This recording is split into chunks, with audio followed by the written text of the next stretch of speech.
What's going on, guys? It's Brandon back here again for another playoff series. I promise you the second one today. The first one just got uploaded. I'm uploading this right after I've just worked so I can get this board set up. So now that I'll move it a little closer so you can see better a little bit. It's kind of hard with the lighting and with the green marker because the green's already dying. I would have used blue, but that one is already dead. So, and black sticks to the board way too worse. It's bad. And red is also kind of light. You can barely see the 2015 round 4 up there.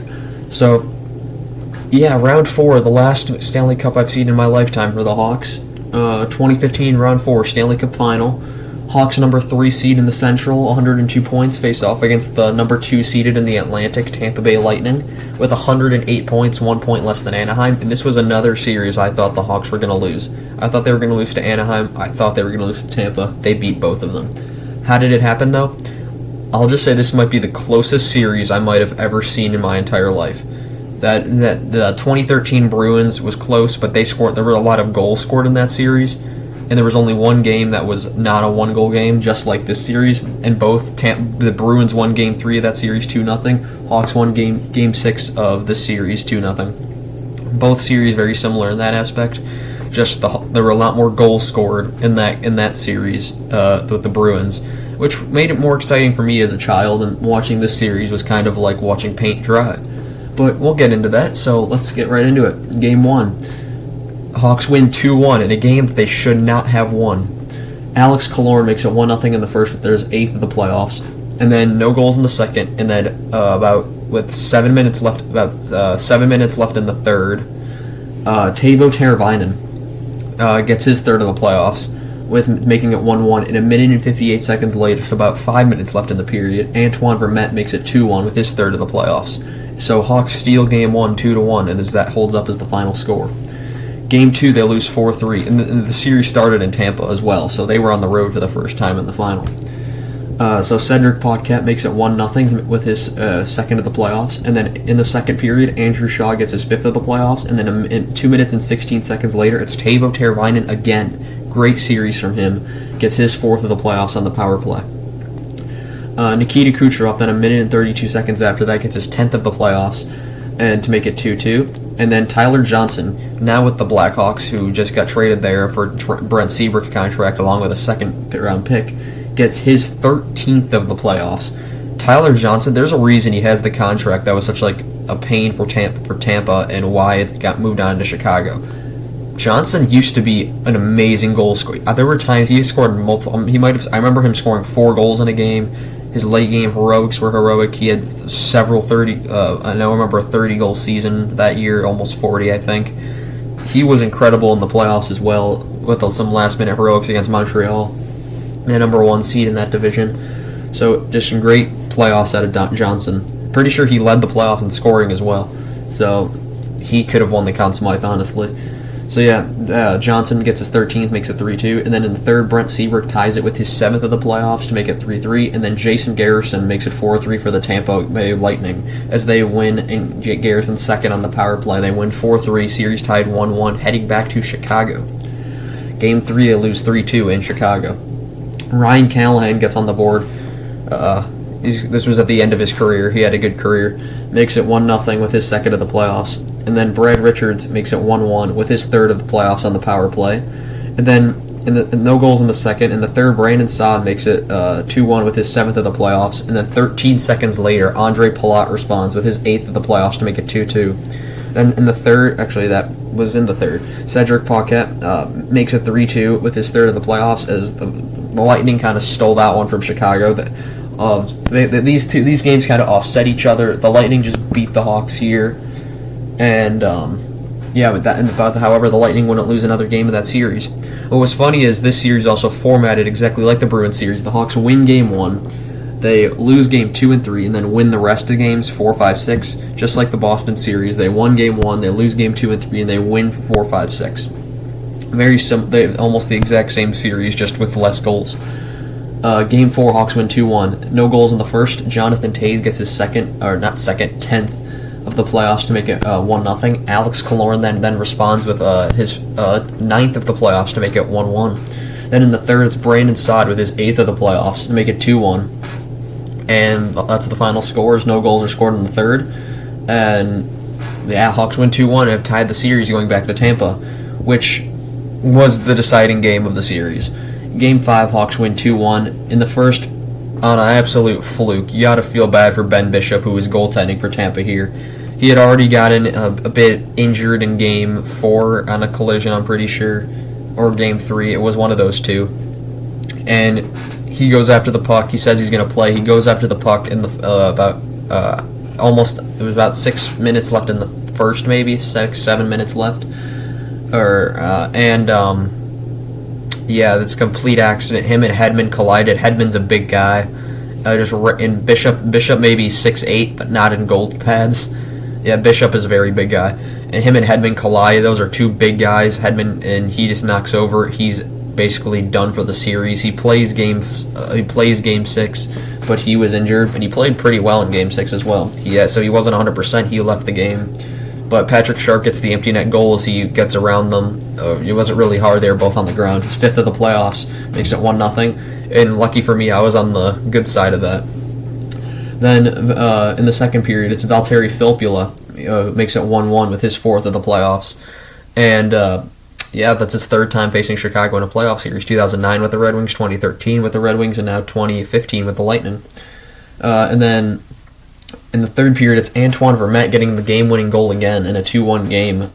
He gets his 4th of the playoffs, and Hawks win 2-1 and have a 3-2 series lead going back to Chicago, where they try to do something they had not done since 1938, and that is win the Stanley Cup at home, in which they couldn't even celebrate with the cup at home. If I ever do a champion series where I go over like the championship teams, that's a story for that video. But essentially, the cup wasn't in Chicago. The Chicago was such an underdog in that series that they had just kept the cup in Toronto, and they didn't think the Chicago was going to win it, so they never had a chance to celebrate it with it on the ice that day that they won it in 1938, which is quite long before I was born and long before most of my relatives were born at this point.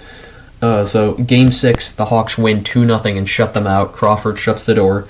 No goals in the first. In the second period, about in between midway and late through the second, Duncan Keith comes up, a great pass from Kane, and Keith receives a pass. Keith shoots it, gets the rebound, and then pots it right in behind Bishop. It's 1-0 going into the third with his 3rd of the playoffs.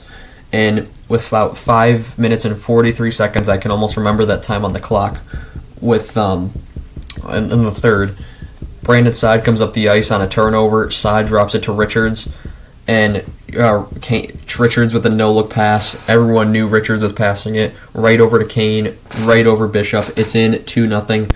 11th of the playoffs for Kane. That would be the game as the Hawks win it at home for the first time since 1938. 3rd cup in 6 years, making them an unofficial dynasty. And the last time I was probably happy in hockey, to say the least. But yeah, it was a very good series, very tight, contested series, very boring series for me when I was a child, as I think 9-10 years old during the series.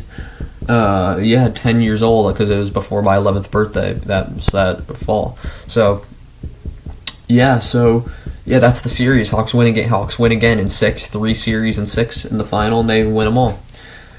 So in the playoffs, in the series, Teravainen and Hossa lead the Hawks in scoring. Who could have predicted that? This series would also showcase the stars that would come out in the future, and also the guys that are pretty much done with being who they were. Teravainen, up and up. His career took off after that. He played with the Hawks in 2016, was then traded to Carolina. Or was that 2017? I think it was 2016 he was traded to Carolina. As he gets 2 goals, 2 assists, 4 points in the series. Hossa gets 0 goals, 4 assists, 4 points. Crawford goes 4-2 with a .935 or .938 save percentage.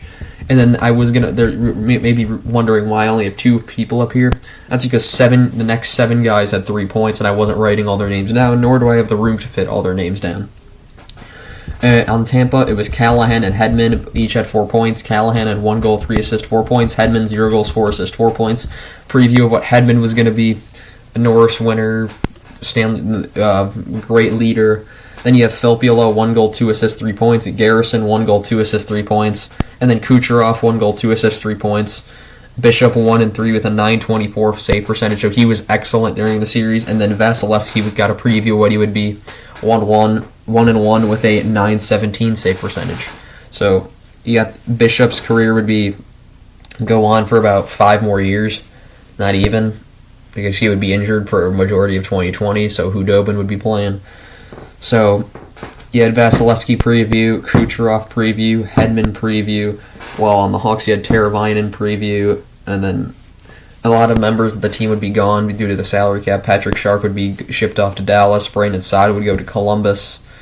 A lot of members of this team would be gone. Bickle during Bickle would go to Carolina as Bickle only played 1 game during the series. This is when his disease, I forget what it was called, but it was like M something disease. I don't remember what it was, but he was getting worse, and no one knew about it yet. And it was unfortunate because we're all like, why does Bickle suck right now? And it wasn't even his fault. He had a medical issue, and what can you do about that? Which put an end to his career of what could have been.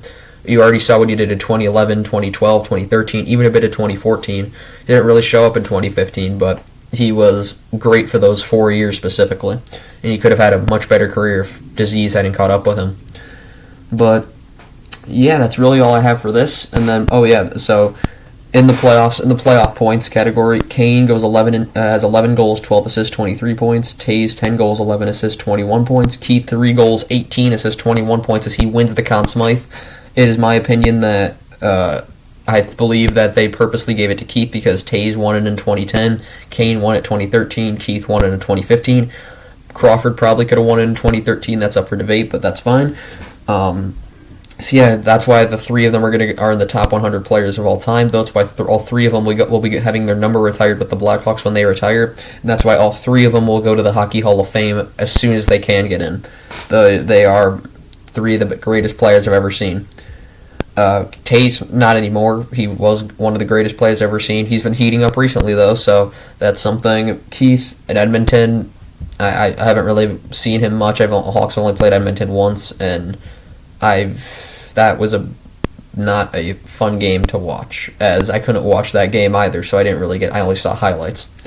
And then Kane still playing on a superstar level, not as much this year, been kind of slowed down a bit. But he's had a hat trick this year already, and the Hawks are playing Arizona tonight. So let's see if they can win if they can beat Arizona and try to get a run going here, so they can at least get back into either a playoff spot, or if they really want to tank at this point, just go for Shane Wright, which I doubt can happen with Arizona, Montreal, and Ottawa doing that bad. But we've gotten a bit off topic here, so I'm going to end the video off here.